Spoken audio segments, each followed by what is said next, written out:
반짝이는 눈빛 눈이 부셔 매일 날 감싸주는 손길.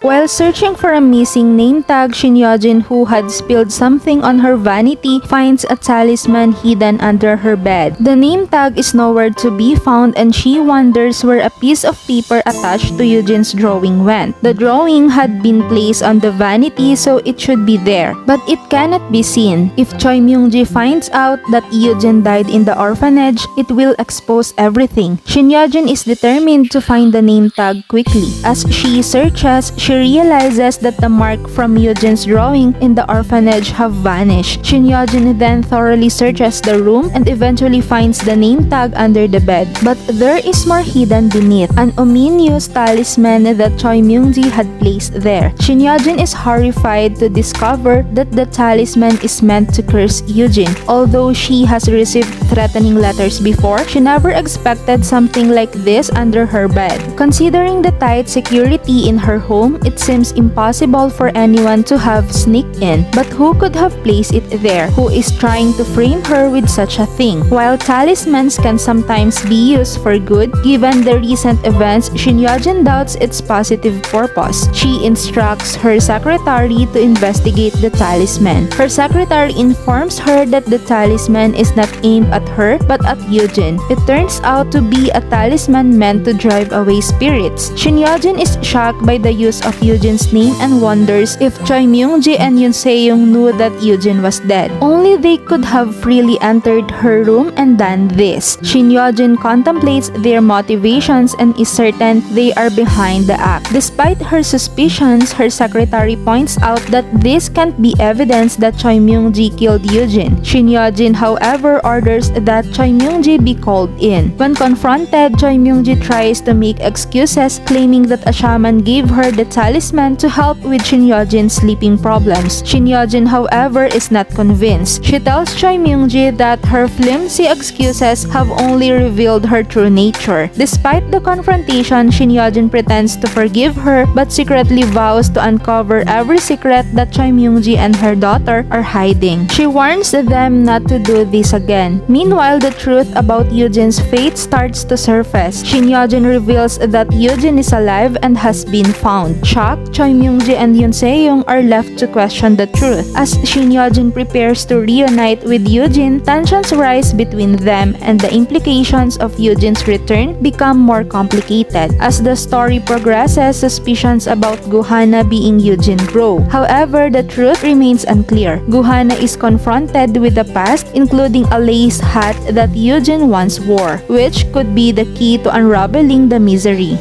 'Cause you are beautiful.